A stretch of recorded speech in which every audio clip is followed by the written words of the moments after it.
So thank you very much for this opportunity to speak about something that we've been thinking about very deeply for quite some time. So what Anthony and I will touch on today is really about what we know about human infections so far, why it's important, what the CDC is doing to prepare for a human pandemic, and things that organisations can do now as well as individuals. So as Louise touched on and explained very well earlier today, I guess the current global situation that we're facing is that there's been significant outbreaks in a broader range of animal species than we've seen in other types of avian influenza. And what we're also seeing is cross-species transmission, so where it's spreading back and forth between poultry, wild birds, wildlife. In the US, it's dairy cattle as well as other domesticated animals. And really, once it's spread through animals like this, we're having a lot of challenges in curbing the spread within animals, and humans are obviously being exposed more and more at that animal to human interface. And the more exposures that are happening through animals, and particularly through mammals, there's an increased risk of spillover into human infections. And as Louise said earlier, obviously we're seeing this in all continents except Australia. So what do we know about infections of this particular clade so far? What we do know is that it's actually a pretty small number of human infections when you think about the sheer number of animals that are being infected. That we've only seen around about a little bit under 100 cases or so. Most of the infections have been mild, and that's certainly true over the last year to 18 months. However, within that, we have seen a few severe cases and deaths. When there has been severe illness, it's mainly been in people who have other chronic health conditions or who've been infected by more than one virus at the same time. In terms of exposure, so how people were actually infected with this particular clade of concern, is that it's close contact with infected animals and contaminated environments for the most part. There are a handful of cases that we've seen where, well, it's actually, I think it's around about 2, where the source can't actually be identified, so we don't know how they picked up the virus. However, there's no evidence that it transmits easily between people, and that's supported by both epidemiological investigations that occur during an outbreak and also supported through genomic analysis that's been done on the recent US cases. We also know that the antivirals work well to date, and that's expected to continue from everything we're seeing so far. And it's also likely that we're expected that the candidate vaccines are also effective as well. So all of this sounds pretty good and not too bad. So why is it important, and why do we care from a human health perspective? And I think it's really that influenza viruses love to evolve. And this either happens through kind of continual small changes as a virus replicates, and that's called antigenic drift. And the way I kind of like to think about this is that it's fine tuning that happens within the virus. And that fine tuning can mean that the virus can increase its ability to evade your immune system. It can decrease the effectiveness of antivirals, so the medication that would treat it, or vaccines. Or those little changes as well could even move into allowing cross-species infection. So it could be that it can infect people more easily. The other thing that we talk about is antigenic shift, and this doesn't happen very often. It's pretty infrequent, but these are rapid and big changes that happen within the virus. And essentially, how that happens is that a host, whether that be a person or a pig or another animal, is infected by 2 viruses at the same time.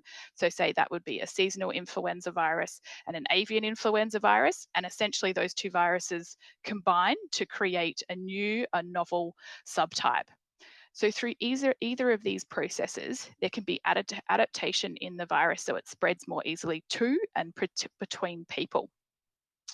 And I guess with antigenic shift, what we're really interested in is that it has a human pandemic potential. And the reason for that is that the new subtype that could be created through this process may be novel to humans, which means that we haven't seen it before, we haven't been exposed to it before, and we don't have any previous immunity to it.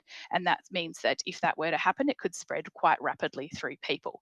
So really, that's why we monitor it. That's why we're interested in it, and that's why we spend so much time on it, I guess. I'm going to hand over to Anthony now, and he'll chat through what the CDC is doing to prepare, and also what other people can do to prepare. Thank you, Cherie. Yeah, so I'm just going to go through quickly what government's doing to prepare for a human pandemic. As Cherie said, what organisations and individuals can do to prepare as well. There's some overlap with the other speakers, so I won't try to duplicate too much.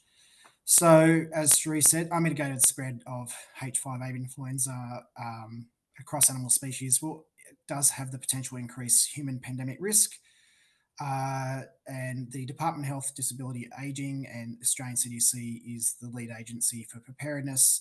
We're sort of in the background at the moment. The foreground preparedness across government is led by DAF with their task force. But we're implementing a lot of lessons learnt from the COVID-19 response and what that might mean for future pandemics.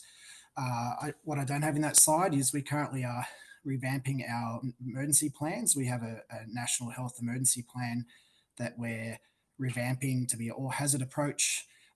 There is a current health management plan for influenza that's been used previously for swine flu pandemic in 2009, but that's going to be revised. Also, we're revamping our surveillance systems across laboratory and epidemiologically to detect emerging human health threats. We're currently in the early stages of developing a national wastewater surveillance system. One of the candidate pathogens is avian influenza. It's very early stage, so there might be more to say in the coming months about how that's progressing, because wastewater could be an early signal in terms of detecting this virus in the environment ahead of either human cases or even cases in animal species. One of our expert committees has developed public health guidance for those at high risk of occupational exposure, which I've got a link at the end. And the government's at the early stages of securing pharmaceutical measures in the event we do have a pandemic, antivirals and arrangements with manufacturers to develop pandemic vaccine. Next slide. So things that organisations can do now to prepare, I guess it's broadly knowing what risks could occur in that organisation in terms of those who are prolonged contact, who might be at highest risk, for example, those with close contact with infected animals, feces and secretions, saliva and mucus,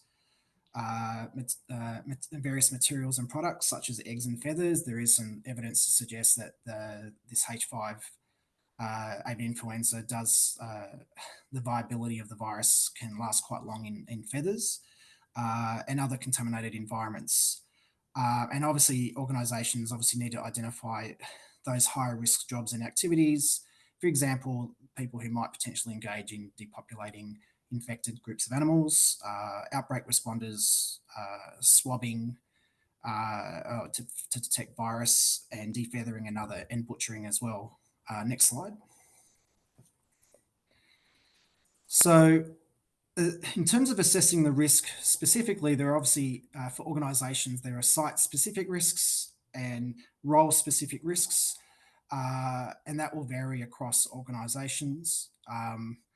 And in health, we use a hierarchy of control to plan ahead our suite of measures that might need to be put in place or recommend for organisations to implement. And it's a framework that allows you to think about the various measures from elimination and as well as minimising the risk of infection. Examples include ventilation, hygiene, cleaning and disinfection, personal protection equipment, self-monitoring of symptoms, etc. As Cherie said, reassortment of this virus, for example, with seasonal influenza virus, it would be a concern. And so we recommend workers get vaccinated with a seasonal flu vaccine, because that, in the event you are co-infected, that will reduce your risk of reassortment. So this framework is broadly used for organisations to incorporate in their policies and procedures and to train workers and exercise their plans ahead of an outbreak. Even if we don't get a human pandemic arising from this virus, it's still useful to have in place if this virus has entered Australia. Next slide. So in terms of things that individual workers can do to prepare, um, well, the risk across the sectors, including at individual level, is not necessarily going to be uniform. So we can't give a catch-all advice, one size fit all advice for everybody. So it will have to be tailored accordingly. We recommend that individuals speak with their employer, if relevant, about OH&S obligations and assessment of their level of risk in the event this virus enters Australia. Obviously, familiarise yourself with practical guidelines to manage risk individually. We recommend request alerts when avian influenza information is uploaded on various government websites, the DAF website, our website, and as well as state and territory websites, both their primary industry departments and health departments. Next slide. And just to finish off, here are some further reading we recommend for people to look into. The CDNA guidelines for avian influenza is the one I mentioned earlier about those who are at high risk of occupational exposure. So our expert committee has looked into how to reduce the risk in that circumstance. We have this high-level bird flu toolkit, which is a high-level schematic that you can put in the workplace. Gives you sort of easy prompts to reduce your risk. And there's further links there for general information about bird flu on our website. And that's pretty much it. No, thank you.